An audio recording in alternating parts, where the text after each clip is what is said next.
자, 서점에서 책 좀 잘 팔리는 사람 중에 로버트 기요사키, 그 일본계 미국인이죠. 책이 있습니다. 부자 아빠, 가난한 아빠요. 근데 이제 저 책에 보면 저 사람이 반복해서 하는 말 중에요. 이 사람이 이 처해 있는 환경에 따라 경제에 대한 마인드가 굉장히 달라진다는 거죠. 부자들은 자식들한테 일찌감치 부동산이나 주식 이런 것들을 금융 교육을 시켜요. 투자 교육을 시켜요. 자연스럽게 생활 속에서 교육을 시킵니다.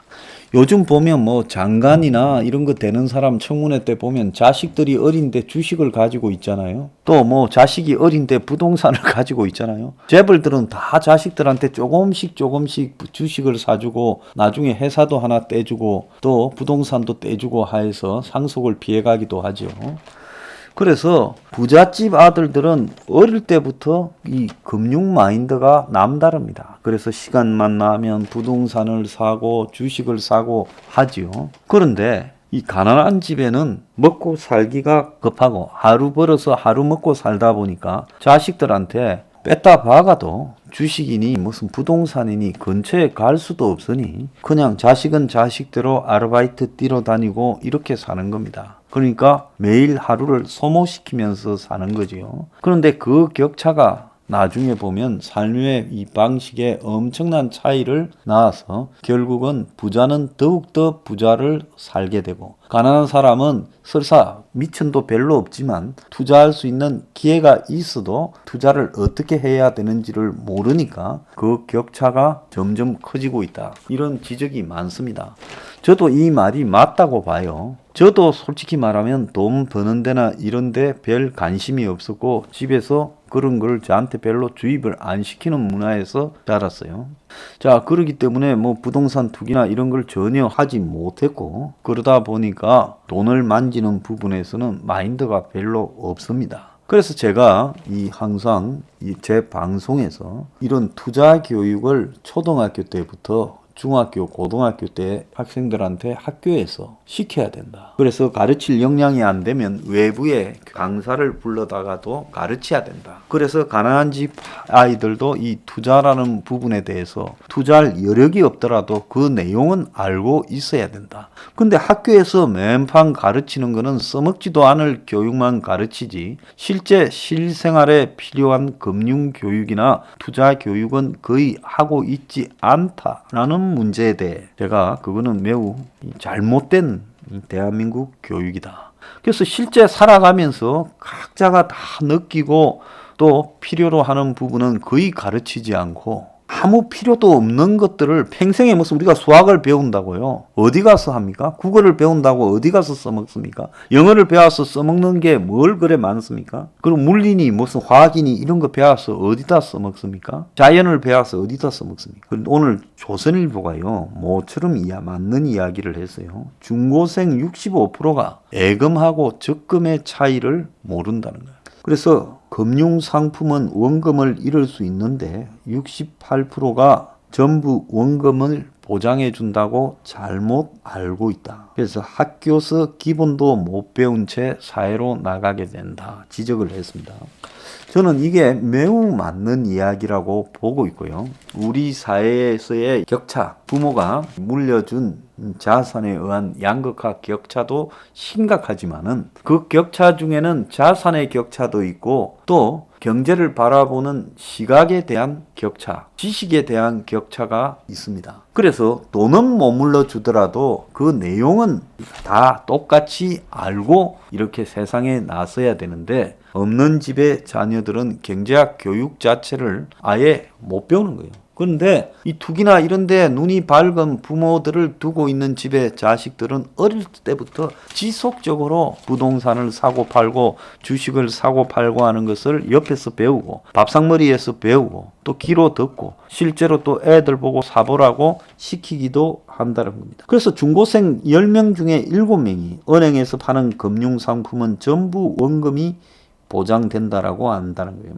은행에서 펀드를 파는 거. 지난번에 그거 뭡니까? 옵티머스, 라임 등에 팔았던 펀드는 원금 보장이 다 안 되는 거였잖아요. 그래서 손실이 있다라는 것을 모르고 있다는 겁니다. 그리고 정기 예금하고 정기 적금하고 차이를 모른다라는 학생도 65%였다는 거예요. 금리 인하 시기에 대출을 받는 것은 고정금리와 변동금리 중 어떤 것이 유리한가에서 60% 학생이 고정금리가 유리하다는 거예요.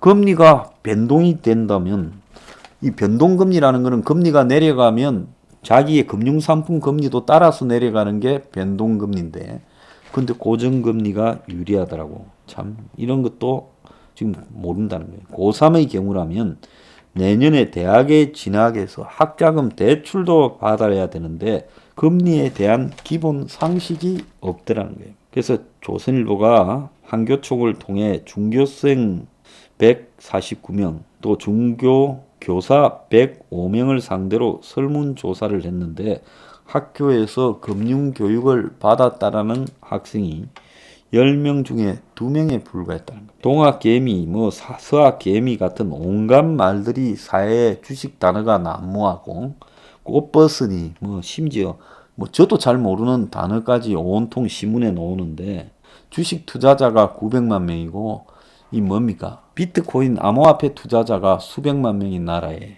아이들은 학교에서 금융 투자 교육을 제대로 받지 못한다. 이 금융 교육이라 하지만 저는 투자 교육을 시켜야 된다고 생각을 하는 사람입니다. 그래서 금융을 정규 과목으로 편성해서 선진국에서는 애들한테 가르치고 있는데 우리나라에는 아이들뿐만 아니라 60, 70살 된 성인도 금융교육을 제대로 못 받고 있다. 저도요, 나이 들어서 저 혼자서 공부해서 그나마 좀 알게 됐지. 저도 금융교육의 빵점이었습니다. 세상은요, 완전히 나오게 되면 돈으로 다 이루어지는 세상인데 학교에서 학생들을 세상에 풀어놓으면서 가장 세상에 나와서 중요한 돈에 대해서는 아무것도 모르는 채 내보내면 애들을 갖다가 바다에 던지면서 수영도 안 가르치고 던지는 거하고 똑같은 거 아니냐 그런 생각을 합니다. 자, 이 로버트 기요사키 이 사람에 대해서 좋게 평가하는 사람도 있고 나쁘게 평가하는 사람도 있는데 적어도 이 사람의 말 몇 가지는 맞다는 겁니다. 부자는 돈이 자신들을 위해 일하게 하는 반면에 나머지는 돈을 위해서 일을 한다. 돈에 대해 가르치지 않는 학교는 가짜 교육만 양산한다. 그래서 이 사람이 그 부자 아빠, 가난한 아빠라는 책을 쓴 이유가 그것 때문이다라는 거고요. 중산층이 금융사 말만 듣고 가짜 자산에 인생을 의존하는 결과가 초래됐다. 미국의 금융위기가요. 그런 겁니다. 한국에서도 지난번에 금융위기 전후로 해가지고 키코라고 해가 난리 난 적이 있지요. 중소기업들이 환해지 이 상품에 가입했는데 키코라고 넉인 넉아웃의 준말이에요. 거기에 했다가 회사가 흑자인데 잘못된 이 해지 상품에 가입했다가 뭔지도 모르고 은행에서 건류하니까 이 상품 때문에 중소기업들이 엄청나게 파산을 당했습니다. 자, 그리고 한국에서도 대표적인 게 저축은행 사태. 저축은행에 저금하면 보장을 받을 수 있겠거니 생각을 했는데 5천만 원 한도까지 밖에 못 돼가 저축은행이 파산을 하니까 그 보상을 못 받은 사람들이 이자 조금 더 받으려다가 이 저축은행당 5천만 원이기 때문에 좀 약은 사람은 여러 저축은행에다가 해놨지만은 또 여러 사람 이름으로 해놨지만 한 사람 이름으로 매덕해놓은 사람은 5천만 원밖에 받지 못했어요. 그래서 이 사람이 금융과 투자 조기 교육의 중요성을 아주 강조한 세계에서 그래도 가장 시끄럽게 떠드는 사람인데 요즘 TV에 자주 등장하는 존 리라고 메리처 자산운용 대표도 이런 이야기를 하지요. 그래서 로버트 기요사키는 부자와 은행은 가난한 사람들과 중산층을 계속해서 열심히 일하게 하고 절대 그들에게 부자들이 알고 있는 것을 알려주지 않는다.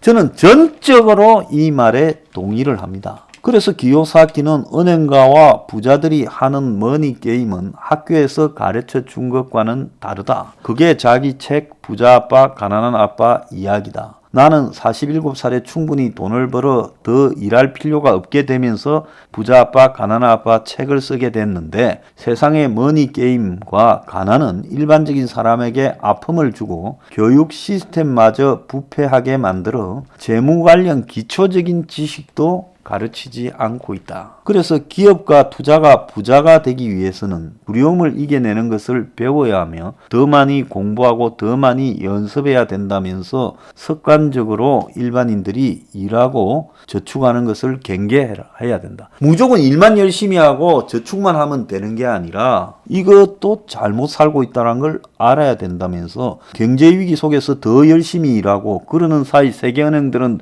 더 많은 돈을 찍어내서 돈 가치를 하락시키고 트럼프는 중앙은행에 금리를 올리지 말 것을 요구하는 상황으로 전개돼서 결국 열심히 일해가 저축해봤자 금리가 내려가게 되면서 저축에서는 돈 하나도 못 번다는 거죠. 월스트리트에 대해서도 비판하면서 만약 가난한 자들이 공부하지 않고 금융 시스템을 연습하지 않으면 월스트리트 금융가들이 하라는 대로 하게 될 거고 이미 중산층들은 금융사가 시키는 대로 퇴직연금, 뮤추얼 펀드, ETF 같은 데 투자했다가 결국은 이걸 빠져나오지도 못하고 금융위기 때 많은 돈을 날렸다. 얼마 전에 제가 공인드 스타일인가 하는 미국 영화를 봤는데 퇴직금을 갖다가 회사가 금융위기 때 엉뚱한 데 투자했다가 돈을 다 날리면서 그 은행을 털러 가는 이야기예요. 그래서 일반인이 가입한 금융상품이 가짜 자산이 되는 이유고 펀드와 연금 이런 것들은 선진국 금융가만 부자로 만들어주는 도구에 불과하다. 켄터키, 뉴저지, 일리노이, 캘리포니아, 하와이주도 파산하고 있는데 월스트리트가 끼어들어 금융상품과 투자로 연금에 있는 돈을 다 빨아먹었다. 그래서 돈을 위해 일하지 말고 은행가는 돈을 위해 일하지 않는다. 그들은 돈이 그들을 위해 일하고 있는 반면 나머지 사람들은 돈을 위해서 일하고 이런 사고의 차이가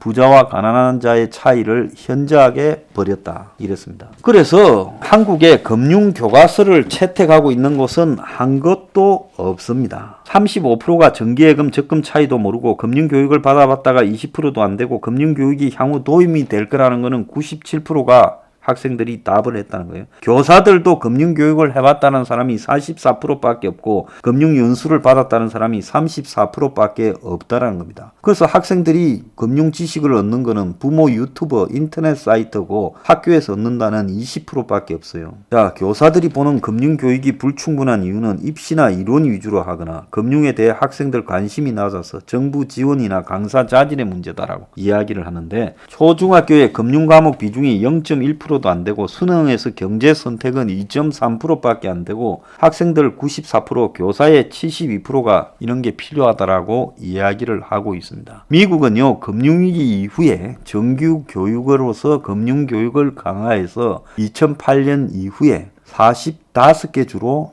이 확대를 했다는 겁니다. 한국도요, 이런 금융교육을 해야 됩니다. 자, 이거는 전적으로 필요한 이야기다라고 봅니다.